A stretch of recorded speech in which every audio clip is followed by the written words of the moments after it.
Hi friends, ಎಲ್ರಿಗೂ ನಮಸ್ಕಾರ. ಭಾಳ ದಿನ ಆಯಿತು, ಭಾಳ ತಿಂಗಳ 4 ತಿಂಗಳು ಆಯ್ತು ಅಂತಲೇ ಹೇಳ್ಬೋದು. ನಾನು ವಿಡಿಯೋ ಅಪ್ಲೋಡ್ ಮಾಡಿಲ್ಲ, ಯಾಕಂದರೆ ನಂಗೆ ಟೈಮು ಸಿಗ್ತಾಯಿಲ್ಲ. ಟೈಮ್ನ ಮಾಡ್ಕೊಂಡ್ಬಿಟ್ಟು ವಿಡಿಯೋ ಅಪ್ಲೋಡ್ ಮಾಡ್ತಾಯಿದ್ದೀನಿ.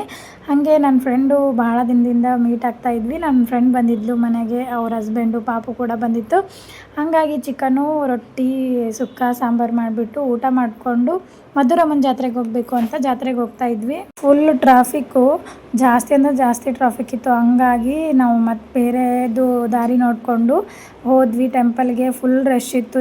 ನನ್ನ ಫ್ರೆಂಡು, ನಾನು, ಅವ್ರ ಹಸ್ಬೆಂಡು, ನನ್ನ ಪಾಪು, ಅವಳ ಪಾಪು ಎಲ್ಲರೂ ಕೂಡಿ, ಮತ್ತು ನಮ್ಮ ಮನೆಯವ್ರ ಫ್ರೆಂಡ್ಸು ಅಣ್ಣಂದ್ರೆ ಎಲ್ಲರೂ ಕೂಡಿಬಿಟ್ಟು ಜಾತ್ರೆ ಮಾಡೋಕ್ಕೆ ಹೋಗಿದ್ವಿ. ಇಲ್ಲಿ ಜೋಕಾಲಿ ಅದೆಲ್ಲ ನೋಡಿದರೆ ಯಪ್ಪ ಸವಾಸನ ಬೇಡಪ್ಪ ಅನಿಸುತ್ತಾ. ಆದರೆ ನನಗೆ ಭಾಳ ಆಸೆ ಇತ್ತು ಜೋಕಾಲಿ ಆಡಬೇಕು ಅಂದರೆ. ದೊಡ್ಡ ದೊಡ್ಡ ಜೋಕಾಲಿ ಎಲ್ಲ ಬಂದಿರ್ತಾವೆ. ನಮ್ಮ ಊರ ಕಡೆ ಎಲ್ಲ ಚಿಕ್ಕದು ಒಂದು 10-15 ಈ ಥರ ಜೋಕಾಲಿ ಇರೋದು ಬಂದಿರ್ತಾವೆ. ಆದರೆ ಇಲ್ಲಿ ದೊಡ್ಡದಿತ್ತು. ಲೈಟಿಂಗ್ಸ್ ಎಲ್ಲ ಚೆನ್ನಾಗಾಗಿತ್ತು. ನೋಡಿರಿ ದೇವಸ್ಥಾನ ಎಷ್ಟು ಚೆಂದ ಅಲಂಕಾರ ಮಾಡಿದರು ಲೈಟಿಂಗ್ಸಿಂದ. ಹಾಗೆ 17 ತೇರು ಬಂದಿದ್ದು. ಇದು ಕರ್ನಾಟಕದೊಳಗೆ ಅತ್ಯಂತ ಎತ್ತರವಾದ ತೇರು ಅಂತಂದ್ರೆ ಮಧುರಮ್ಮಂದು ಅಂತಲೇ ಹೇಳ್ಬೋದು. ನೀವೆಲ್ಲ ನ್ಯೂಸ್ ಒಳಗೆಲ್ಲ ನೋಡಿರ್ತೀರಿ. ಟೋಟಲ್ 17 ತೇರುಗಳನ್ನ ಮಾಡಿದ್ರು. ಹಾಗೆ ಚಿಕ್ಕ ಮಕ್ಕಳು ಸೇರಿ ಒಂದು ತೇರು ಮಾಡಿತ್ತು, ಅದೊಂದು ಫೋಟೋ ಹಾಕ್ತೀನಿ. ಇಲ್ಲಿ ದೇವರು ಹಿಂದ್ಗಡೆನೇ ತೇರೆಲ್ಲ ನಿಂದ್ರಿಸಿದ್ರು. ಹಾಗೆ ಫಂಕ್ಷನ್ಸ್ ಇಟ್ಟಿದ್ರು, ಡ್ಯಾನ್ಸು ಆ ಥರದ್ದೆಲ್ಲ ಪ್ರೋಗ್ರಾಮ್ ಇದ್ದು.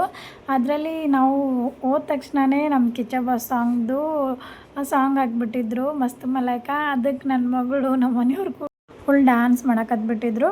ಹಂಗೆ ನಾನು ವಿಡಿಯೋ ಮಾಡ್ಕೋತಾ ಇದ್ದೆ. ಹಂಗೆ ದೇವಸ್ಥಾನಕ್ಕೆ ಹೋಗಿ ಒಳಗಡೆ ಹೋಗಿ ಬರ್ಬೇಕಂದ್ರೆ ಫುಲ್ ರಶ್ ಆಗಿತ್ತು. ಫುಲ್ ಅವತ್ತಿನ ದಿನವೇ ತೇರು ಎಳೆದಿರೋದು. ಹಂಗಾಗಿ ಫುಲ್ ರಶ್ ಇತ್ತು. ಇವಾಗ ನನ್ನ ಮಗಳು ಡ್ಯಾನ್ಸ್ ಎಲ್ಲ ಮುಗಿಸ್ಕೊಂಡು ಅದನ್ನ ನೋಡಿಬಿಟ್ಟು ಈ ಕಡೆ ಬಂದ್ವಿ. ಇಲ್ಲಾಂದರೆ ಅವಳು ಆ ಕಡೆ ಹೋಗೋಣ ಅಂತ ಕಿರಿಕಿರಿ ಮಾಡ್ತಿದ್ಲು. ಹಂಗೆ ದೇವಸ್ಥಾನ ಫುಲ್ ರಶ್ ಇತ್ತು. ಒಳಗಡೆ ಹೋಗಬೇಕು ಅಂತಂದರೆ ಟೈಮು ಜಾಸ್ತಿ ಆಗಿಬಿಡುತ್ತೆ. ಮರುದಿನ ಬಂದರೆ ಆಯಿತು ಅಂತ ಅಂದ್ಕೊಂಡ್ವಿ. ಆಮೇಲೆ ಯಾಕೋ ಮನಸ್ಸಿಗೆ ತಡೆಯಿಲ್ಲ, ಹೋಗಿ ದರ್ಶನ ಮಾಡೇ ಬಿಡೋಣ ಅಂತ ಅಂದ್ಕೊಂಡು ನಮ್ಮ ಮನೆಯವರು ಅಣ್ಣಂದ್ರೆ ಎಲ್ಲರೂ ಕೂಡಿಬಿಟ್ಟು ಹೋದ್ವಿ. ಕ್ಯೂ ನಿಂತ್ಕೊಂಡು ದರ್ಶನ ಮಾಡ್ಕೊಂಡು ಬರತ್ತಿದ್ವಿ. ಇಷ್ಟು ರಶ್ ಆಗಿತ್ತು ನೋಡಿರಿ. ಪೊಲೀಸ್ ಸೆಕ್ಯೂರಿಟಿ ಅದೆಲ್ಲ ಜಾಸ್ತಿನೇ ಇತ್ತು ಜಾತ್ರೆ ಒಳಗೆ. ಹಂಗೆ ಇಷ್ಟು ಚಂದ್ರ ಅಲಂಕಾರ ಅಂದರು, ಹೂವಿನ ಅಲಂಕಾರದಿಂದ ಭಾಳ ಚಂದ ಮಾಡಿದ್ರು ಅವತ್ತು ದೇವಿನ, ಮಧುರಮ್ಮ ದೇವಿನ. ನಾವು ಅವಾಗವಾಗ ಹೋಗಿ ಬರ್ತಾಯಿರ್ತೀವಿ ದೇವಸ್ಥಾನಕ್ಕೆ.